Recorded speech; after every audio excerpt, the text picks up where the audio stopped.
what's up? Welcome back to my channel. I'm Ivy, and today I'm going to be reading bad reviews of books that I love. I thought this was kind of a good idea. I guess I'll let you be the judge of that, but I think it's going to be kind of funny. Let's just get started. Let's start with Harry Potter, because what better place to start? 96,000 reviews, 1 star.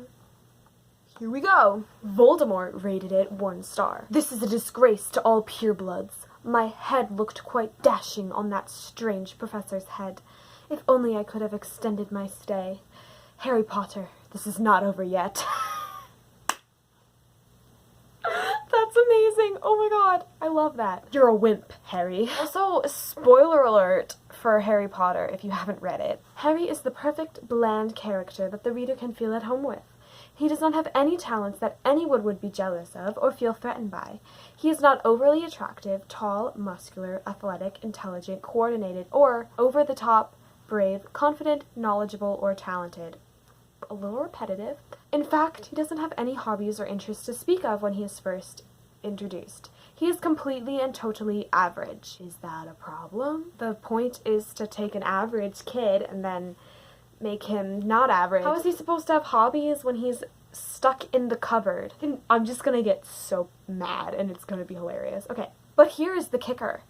Even though he is totally average, everybody knows his name and his fame has spread throughout the magical world. This is easily every kid's dream, to not have to work or be talented and still be gifted with this intense fame and notoriety. That's definitely not how you pronounce it. It's a perfect bedtime story that you would tell a small child and could easily be replaced with, "Sammy, you are such a special little boy," and everyone saw how special you were right away. The whole world knew Sammy's name and just how special he was. What? He's only famous because he survived Voldemort's attack. Of course, people are going to be like, "Oh my god, Harry Potter, he's so great." Not only is Harry well known, but is always under the media's eye and captures headmasters and other people of power.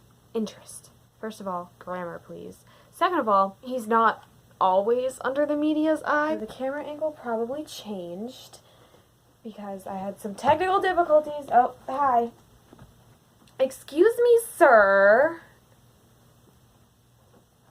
And I was gonna say, my dog's in here now, too. Let's see how that goes.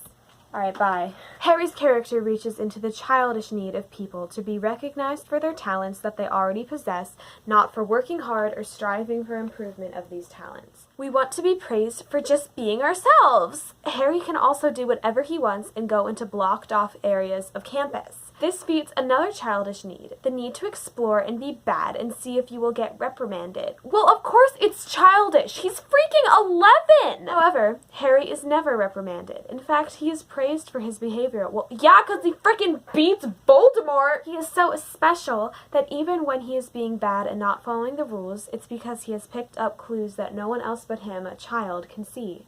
He is quite literally the one and only. As a reader, this is enticing! How amazing would it be to be Harry, to not have to work or study or earn these adventures, but simply through your birth and by being yourself, you are given these adventures and have a different set of rules than everyone else.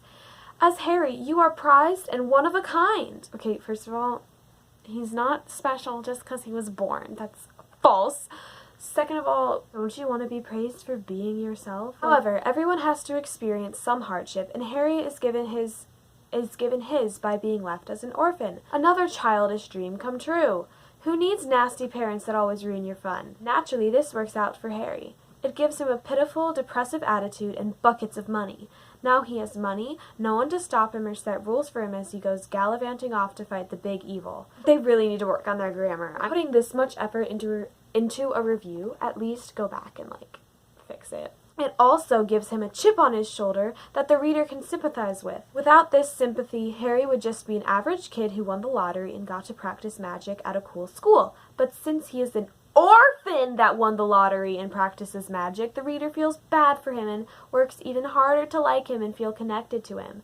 To put the cherry on top, little rich magical Harry is forced to live in a nice home with stupid people. They don't beat him, but instead refuse to give him gifts and make him feel more average and like a weirdo. What reader hasn't felt like a weirdo in their life? This struggle is the final connection to Harry, and the reader is drawn in hook, line, and sinker. Okay. I'm just gonna skip to the last paragraph. Harry, the epitome of our Facebook, Twitter, fame-ridden dreams, has also recently become the center of many new college courses. What a better place to study average Harry than a place of knowledge? To achieve the full experience of understanding and becoming Harry, colleges now offer clubs where you too can play on a broom. Yes, it's called real-life Quidditch, and it's the best thing ever. Okay.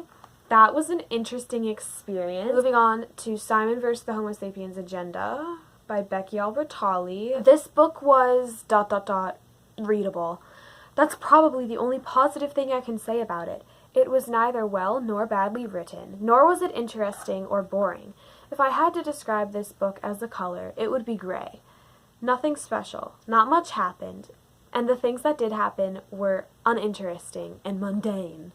Really? You find that mundane? Okay, that's okay. This was pretty bad. The writing was lazy and boring, the characters lifeless, and the whole thing just felt kind of meh.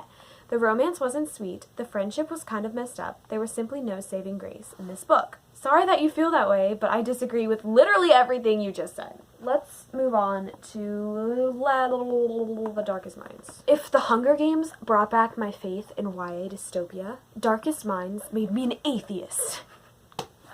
I mean, that's a pretty good opening line, not gonna lie. This book has a plot filled with more holes than a Dunkin' Donuts. Okay, that's really funny. Okay. It's mind-boggling to me that the rating in this series is as high as The Hunger Games, when the supporting characters in this book are without personality nor complexity, combined with a weak,